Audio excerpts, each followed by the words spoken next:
Hello and welcome to video 4 DIY videos. It's time to make the videos, y'all. Yay! In this video, we're going to talk about budget and show you some tools that match your personal budget. We're going to go over 4 formats for recording videos. And then we're going to talk about choosing the right platform for publishing, followed by the common mistakes that are made when creating videos. All right, first up, let's start with the question that no one ever wants to answer. What is my budget? You have to consider it. Whether your budget is big or little, zero or thousands of dollars, you need to come up with an honest answer on how much you can spend because this is going to determine what type of equipment you're going to use for creating your videos. So let's talk about the fun stuff, the equipment. We have a grid here that is going to give us different video, audio, and lighting equipment depending on the budget. First on the list for video equipment is your cell phone or your tablet. Smartphones, oh my gosh, cameras, very good. That wasn't even a complete sentence, but you guys get the gist. Under the right lighting, you can get very nice video with just your smartphone or your tablet. So start there and see if you like what you see. Now, if you're thinking about spending a little money, you may want to consider high definition webcams or a point and shoot camera that has good video capabilities. And in our last category, consider the DSLR cameras, camcorders, and the GoPros. Now, these typically start somewhere around $400 and can go up until the $10,000 range.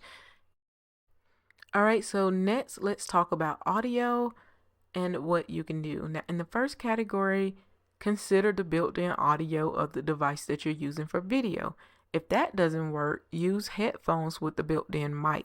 The Apple earbuds, the mic on that works pretty good, especially if you're just starting out or publishing content for a social media platform such as Facebook Live or Periscope. So in our gold category, we have lavalier lapel mics and the blue snowball mic. Now the lapel mics start at about $13 and they go up from there. I mostly use my lapel mic if I'm doing a live video with my iPhone and I need a richer audio. Now the blue snowball mic, on the other hand, is a great USB mic. It plugs directly into the computer and I mostly use it for voiceovers. Now, if you're willing to spend a little bit more money and you're using a DSLR camera, you can grab a shotgun mic. These are mics that plug directly into your camera and they start at about $100 and they do provide really good audio. Another option is standalone audio recorders. These can capture like top-notch audio, but for me, I feel like they are not very user-friendly because after recording the audio, you have to try to match it to the video to make sure that the sound and the movement of your lips are in sync. All right, so let's talk about some lighting options. Now, your first lighting option that is not going to cost you a penny is good old-fashioned daylight. Pull your desk right up in front of the window if you're doing a demo, or sit across from a window if you're recording your face so that that natural light shines right on your skin. Make sure you turn off any lamps that have warm light bulbs because that's going to throw off the lighting. And speaking of light bulbs, that brings us to our second price point, which is lamps with daylight bulbs. One easy way to make sure that your light bulbs are daylight bulbs is to look on the box.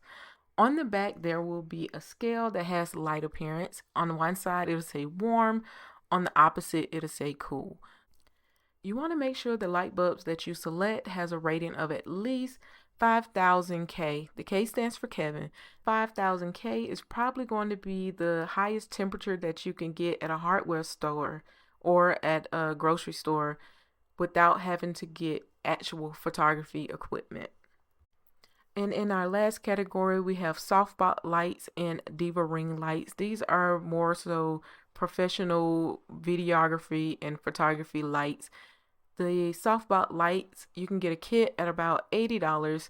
And for the diva ring light, if you get the brand name, it's going to cost you about $200 to $300. No matter what your budget is, remember it's all about resourcefulness. not necessarily resources. You can have someone who have all the video equipment that is top dollar, but they don't have the drive to make anything, so they don't do anything with it. If you are a college student, find out if your university will allow you to borrow audio and video equipment. A lot of them do. And if you're looking for a professional look, but you don't have the professional money to go along with it, consider reaching out to college students who may be in school for videography or set design, who would love to shoot your video just to build up their portfolio. So now that you know your budget and you are aware of some equipment that you can use, let's talk about a couple of different setups for recording your videos. All right, our first example is Talking Head. As you remember, I used this in my intro video. These are more personable because they give a face-to-face feel. One thing to keep in mind when doing this type of video is that you have to plan your set. So I'm going to show you my exact setup for my Talking Head. So with this type of format, the first thing you want is surroundings that are pleasing to the eyes. Of course, you need a camera. As you can see, I have an iPhone set up on a tripod. And if you don't have a tripod, then you can stack up books on a table or chair to get your desired height for your phone, and it will work just the same. I have done it before. Also, you see I have my light source, which is the window that is on one side, and my lamp is on the other side. And I am using Mr. Teddy Bear to serve as a representation of where I would sit. Next up, we have demonstrations. I use these on my YouTube channel about 90% of the time. They do require a special type of tripod if you want a direct overhead look. However, if you're not too concerned with it being directly overhead, you can always use a tripod on a table and angle it at the side. So here's an example of my setup for demonstrations. So for my overhead demonstrations, I have a lamp that is on the left-hand side that focuses on the top left-hand corner. Also, if you can look, you will see that I am directly in front of a window. And on the right-hand side, I have another lamp. Now, these are table lamps with those bulbs that I told you about earlier. As you can see, I'm using my DSLR camera, and I love this one because the monitor flips and I can see exactly what I'm recording. Next up, we have screencasts or screen recordings. It's basically recording the screen of your computer, your tablet, or your phone. These are great if you are showcasing a demo on how to do something that involves technology. Like, for instance, how to Google something. You know, who would want to teach that though? And our last video slideshow, think PowerPoint or Keynote. You've probably already made one of these for a presentation. They are really easy to make. That is what I've been using throughout this class. One of the cool things about PowerPoint slides is that you can buy templates that will make your presentation a little bit more engaging. Also, you should consider putting a picture of yourself somewhere in that presentation so that it feels a little bit more personal and that the person can actually get a visual representation of the person that is talking to them.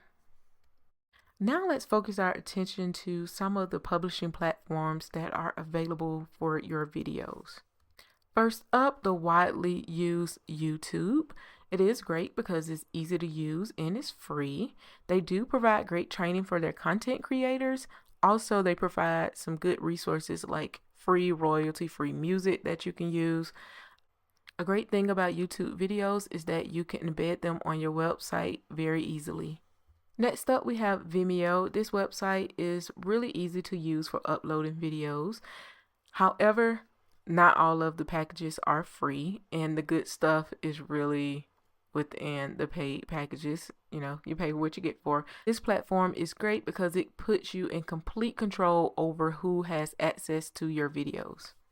Next up, we have the king of social media, Facebook, and they have two options. Option one is their live feature, and this allows you to interact in real time with your viewers. The second option is to simply upload a pre-recorded video, and this way people who have liked your fan page can see the video. Just keep in mind, when you're marketing on Facebook, nothing is free. The algorithms can really decrease the amount of people that can see that video unless you pay to boost it. And similar to its parent company, Instagram has two options. You can upload videos on Instagram stories, or you can simply upload a video to appear in your feed. Just keep in mind that the videos you post to Instagram stories are time sensitive. Next, we have Snapchat. This is the place where the young folks hang out. It's really cool because you can use different filters for your videos. The main focus for Snapchat is to keep it light and to keep it fun. And last, we have Periscope, which is a Twitter company. This platform is great for interacting with your audience in real time because it allows them to ask you questions and give comments. In order to be successful in producing your content, you have to remember that your goal is progress and not perfection. The most common you can make in producing videos